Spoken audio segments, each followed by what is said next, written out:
வணக்கம் புபுட் வியூவர்ஸ், நீங்கள் பார்த்துட்டு இருக்கிறது புபுட் சேனல். நான் நாங்கள் ஹோஸ்ட் பார்த்தி. ஸோ நம்ம ஹவுஸ் ஆஃப் டிராகன் சீசன் 2ஓட எபிசோட் 3ல் நமக்கு வந்து நம்ம பேட்டில் ஆஃப் பர்னிங் மில் வந்து காமிச்சிருப்பாங்க. இதை பற்றி நான் ஆல்ரெடி ஒரு வீடியோ போட்டாச்சு. ஸோ முடிஞ்ச பாருங்கள், ஃபுல்லாக நம்ம எக்ஸ்பிளைன் பண்ணிட்டேன் நம்ம புக்ஸ்லேருந்து. பட் இங்கே வந்து பார்த்தீங்கன்னா நமக்கு வந்து நம்ம ஹவுஸ் ஆஃப் டிராகனில் வரப்போகிற இனிமேல் பேட்டில்ஸ் அண்ட் இனிமேல் வந்து மிகப்பெரிய வாரில் பேனர் மென்னுங்கிற ஒரு கான்செப்ட் வந்து அண்டர்ஸ்டாண்ட் பண்ணணும். ஓகே, இந்த பேனர் மென்னா என்ன ப்ரோ அப்படின்னு கேட்டிங்கன்னா, இது வந்து எல்லா ஃபேண்டசி நாவல்ஸ்லையுமே இருக்கிறது தான். ஸோ உங்களோட பேனர்ஸ் வந்து கேரி பண்ணிவிட்டு உங்களோட வார்க்கு வர ஒரு சோல்ஜர்ஸை தான் வந்து கூப்பிடுவாங்க பேனர் மேனுங்கிறது. அண்ட் நம்ம வெஸ்ட்ரோஸ்லேயும் நம்ம சாங் ஆஃப் ஐஸ் அண்ட் ஃபயரில் அது வந்து கொஞ்சம் டிஃப்ரெண்ட்டாக இருக்கும். எப்படி நான் சொல்கிறேன், ஸோ ஃபர்ஸ்ட் ஆஃப் ஆல் நம்ம ஏகான் கான்கிஸ்ட் பார்க்கணும். அண்ட் அதுக்கப்புறம் ஏகான் கான்கிஸ்ட்க்கு அப்புறம் இது எப்படி மாறுச்சுன்னு சொல்லி பார்ப்போம். ஸோ ஃபர்ஸ்ட் ஆஃப் ஆல் ஏகான் கான்கிஸ்ட் முன்னாடி நம்ம வெஸ்ட்ரோஸ் வந்து 7 கிங்டம்ஸாக இருந்துச்சு. அந்த 7 கிங்டம்ஸ்க்கு வந்து எல்லாருமே ரூல் பண்ணிட்டு இருந்தாங்க தனித்தனியாக. For example house Lannister, house gardener, அப்புறம் வந்து நம்ம ஹவுஸ் ஸ்டார்க், அப்புறம் வந்து நம்ம நிறைய பேர் இருந்தாங்க. ஸோ நம்ம 7 பேர், நம்ம ஹவுஸ் டான், ஸோ இந்த மாதிரி இப்போ மார்டல்ஸ் இந்த மாதிரி இருந்தாங்க. ஓகேங்களா? ஸோ இங்கே என்ன ஆகுதுன்னு கேட்டிங்கன்னா, ஃபார் எக்ஸாம்பிள் இப்போ நம்ம ஹவுஸ் ஸ்டார்க்கோட ரீஜியனுக்குள்ளே இருக்காங்களே, ஸோ இவங்க எல்லாருமே வந்து நம்ம ரீஜனல் லார்ட்ஸ்னு கூப்பிடுவாங்க. ஸோ இங்கே ரீஜனல் லார்ட்ஸுங்கிறது போது நம்ம இந்த ஹவுஸ் ஸ்டார்க் வந்து கிங் ஸ்டார்க்காக இருந்தாங்க. கிங் ஸ்டாரன் ஸ்டார்க்காக இருந்தவர் அவரோட ரீஜனல் லார்ட்ஸ்லாம் இருந்தாங்க.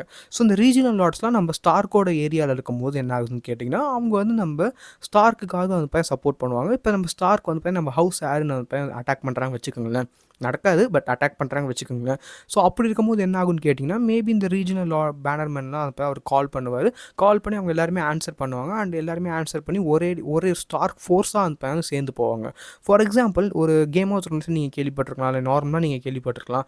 நம்ம ஹவுஸ் ஸ்டார்க்கால் ஒரு 50,000 மென்னை வந்து ரெடி பண்ண முடியும். ஐ மீன் நார்த்தனர்ஸ் வந்து ரெடி பண்ண முடியும். நம்ம ரீச்சால் வந்து 100,000 மென் வந்து ரெடி பண்ண முடியும். நம்ம லேண்ட்ஸ்டருமே வந்து 40 to 50, அதே மாதிரி நம்ம ரிவர் லேண்ட்ஸுமே 40 to 50. ஸோ இந்த மாதிரி இருக்கும்போது இவங்க என்ன மீன் பண்ணுறாங்கன்னு கேட்டிங்கன்னா, ஹவுஸ் ஸ்டார்க் மட்டுமே இப்போ வந்து 40,000 சோல்ஜர்ஸ் வச்சு இல்லை, அவங்க பேனர் பண்ணி சேர்த்து தான் வந்து மீன் பண்ணுறாங்க. ஸோ இப்போ உங்களுக்கு வந்து இந்த பேனர்மேன் கான்செப்ட் புரிஞ்சிருக்குன்னு நினைக்கிறேன். பட் இது வந்து ஏகானோட கான்கியூஸ்க்கு முன்னாடி தான். ஓகேங்களா? ஏகான் கான்கியூஸ்க்கு பின்னாடி என்ன நடந்துச்சுன்னு கேட்டிங்கன்னா, இந்த ஒரு பேனர்மேனுங்கிறது வந்து ஒரு லார்டை மட்டும் சர்வ் பண்ணல, இப்போ ஒரு ஹோல் காண்டினென்ட்டே வந்து சர்வ் பண்ணுறாங்க. அண்ட் ஒரு க்ரௌனுங்கிறது வந்து சிங்கிள் ஹேண்டடாக வந்துட்டு.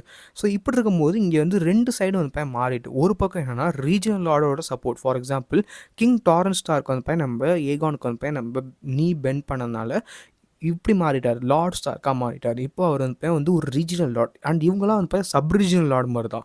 அண்ட் இப்படி இருக்கும்போது இங்கே வந்து நம்ம கிங் ஏகான் டார்கெட்டாக மாறிட்டார்.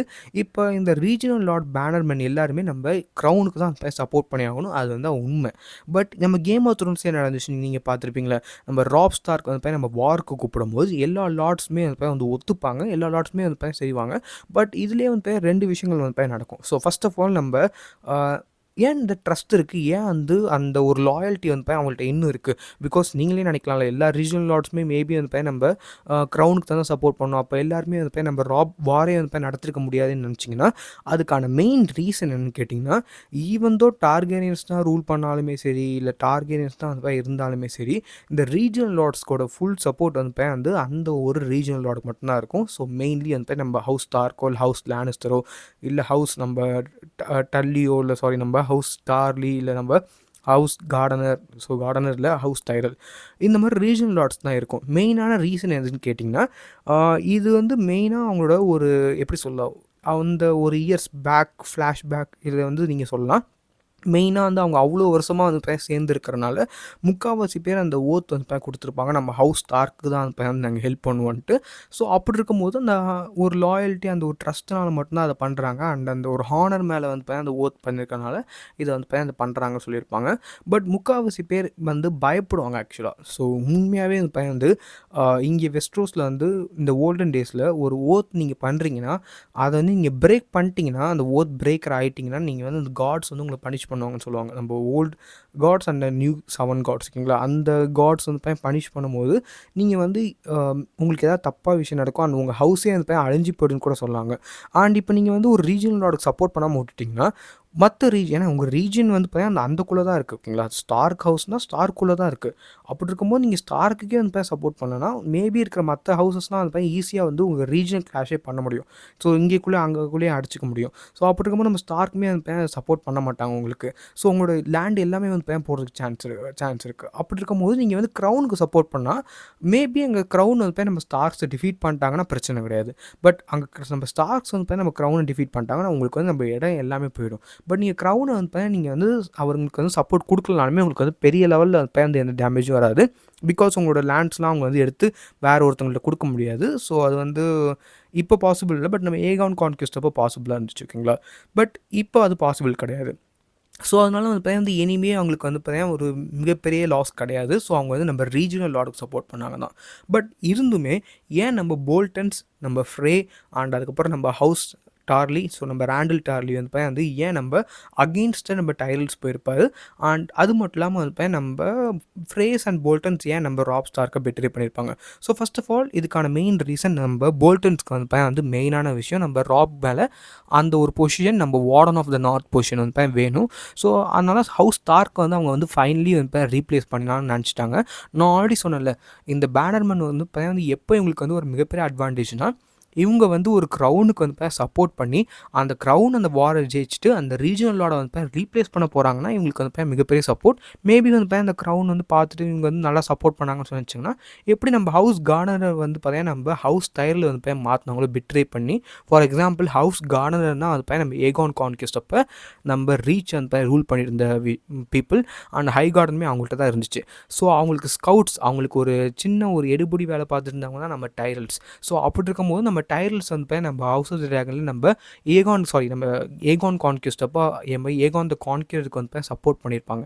ஸோ அப்படி சப்போர்ட் பண்ணும்போது என்ன ஆச்சுன்னு கேட்டிங்கன்னா நம்ம ஹவுஸ் கார்டனரை நம்ம ஹவுஸ் டைரில் வந்து மாற்றிருப்பாங்க. ஸோ நம்ம ஹவுஸ் டைரில் தான் நியூ லார்ட்ஸ் ஆஃப் ரீச்னு கொடுத்துருப்பாங்க. ஸோ இதனாலே வந்து ஒரு மிகப்பெரிய அட்வான்டேஜ் இருக்குது. நான் ஆல்ரெடி சொன்ன மாதிரி அந்த ரீஜனல் லார்டை மாற்ற போகிறாங்கன்னா பட் அந்த ரீஜனல் லார்ட் வின் பண்ணிட்டாருன்னா அது வந்து உங்களுக்கு வந்து மிகப்பெரிய டிஸ்அட்வான்டேஜ்.